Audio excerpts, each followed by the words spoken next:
Olá, hoje vamos falar sobre a Lei 4.478 de 2016, que fala sobre a proibição do plantio de eucalipto no município de Serra, estado do Espírito Santo. Para falar sobre esse assunto, nós temos aqui a presença de representantes da Associação dos Engenheiros Florestais do Estado do Espírito Santo, a EFS, o Lucas de Jesus, o Murilo, da Federação de Agricultura do Estado, e o Pedro Galvez, representando o CREA, o Conselho de Engenharia aqui do Estado do Espírito Santo. Bem, esse assunto deu uma polêmica muito grande, né, aqui na região, em virtude da proibição de plantio de uma espécie que ela é muito controvertida, né?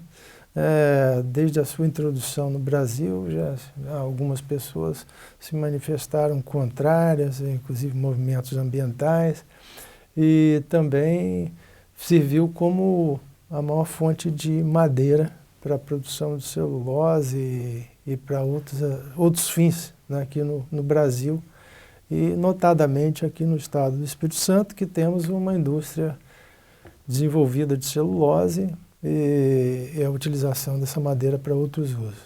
Podemos começar com a Associação de Engenheiros Florestais. Lucas, o que significa esse movimento aí com relação ao eucalipto? O eucalipto é uma árvore que causa impactos ao meio ambiente?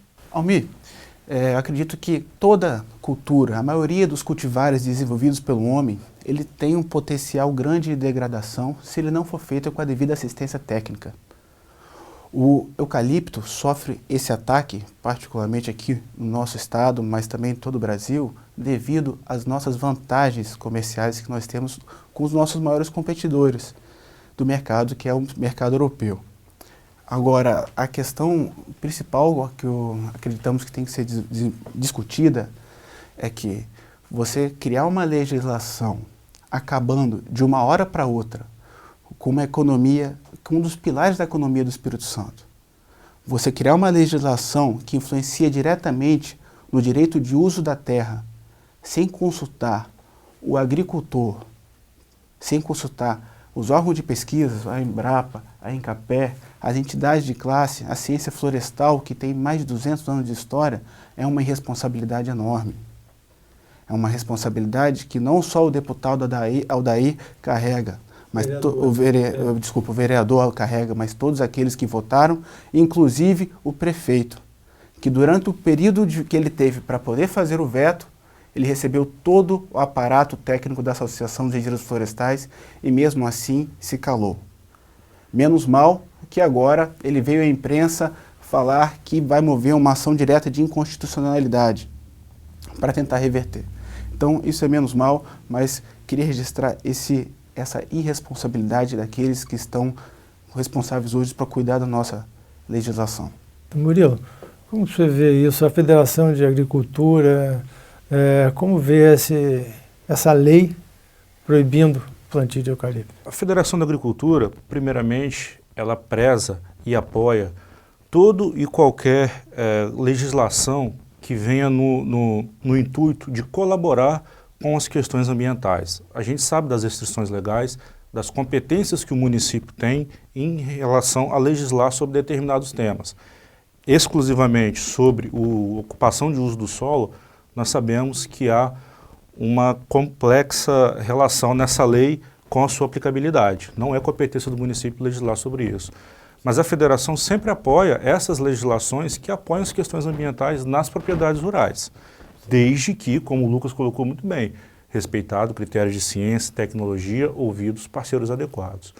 Você pegar uma legislação que faz jus exclusivamente a uma cultura, você não está querendo cuidar do meio ambiente, você está querendo atacar uma determinada cultura.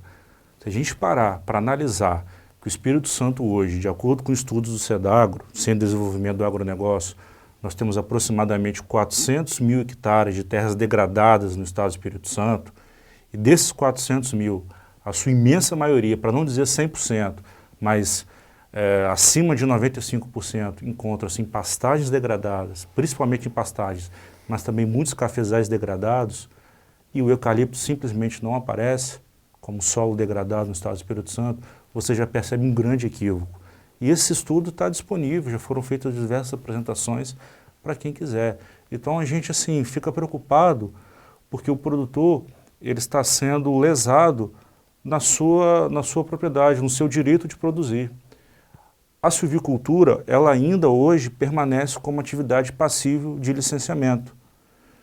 Então, se o produtor segue todo o rito ali descrito, imposto por ele não tem que ser tolhido por uma legislação municipal que acha que prejudica o solo.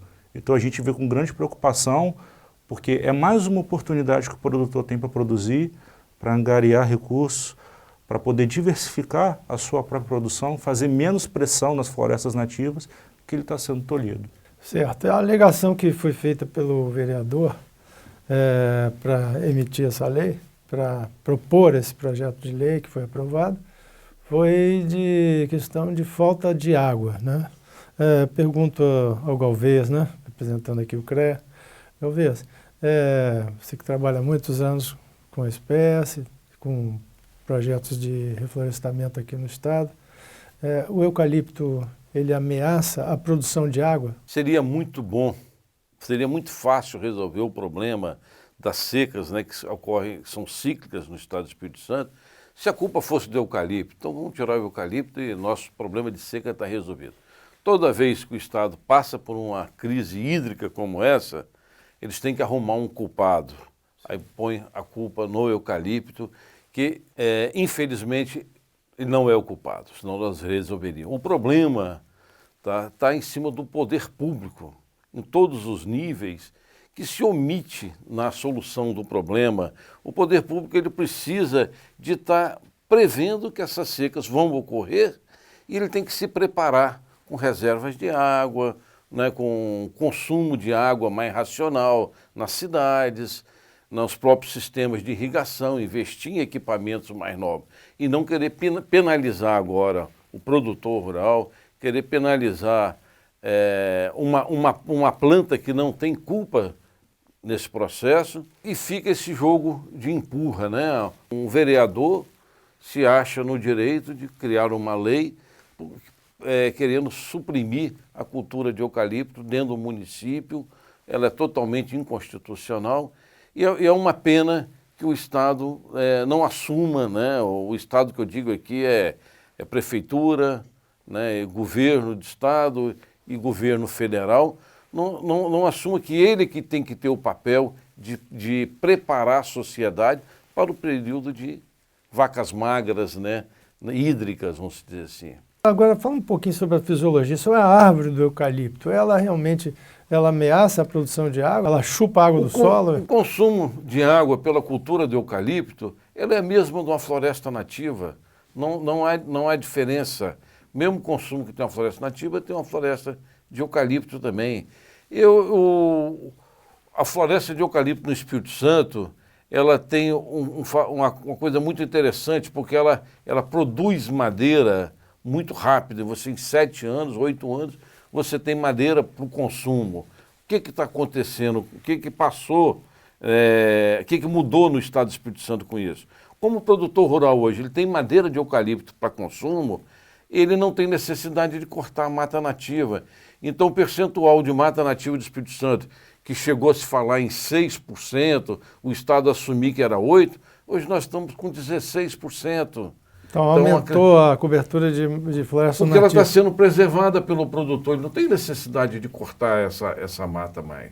O eucalipto entra aí como um fornecedor de madeira, fornecedor de matéria-prima lenhosa, né? Lenhosa, tirando a pressão da mata. Quanto à questão de degradação de solo, a gente tem que lembrar que o estado do Espírito Santo, por estudos feitos pelo SEDAGRO, 400 mil hectares de áreas degradadas. Desses 400 mil, 250 mil são de pastagem, 150 mil de café. Não tem 1 hectare de eucalipto plantado no estado do Espírito Santo que tenha área degradada. Os produtores rurais hoje, principalmente no município de Santa Teresa, já aprenderam que aquelas áreas degradadas do café, a melhor maneira de transformar aquela área numa área produtiva novamente do café é você fazendo um ciclo de 10 anos, 12 anos com o eucalipto. Após 10, 12 anos, você retira o eucalipto, volta com o café, seu café é altamente produtivo novamente. Ele consegue produzir naquele mesmo local onde saiu o eucalipto? Não ficou deserto? Não, muito pelo contrário, recupera toda a fertilidade da área, todo o potencial produtivo em cima daquela área. Vamos agora a um rápido intervalo, voltamos já com o nosso debate. Fique conosco.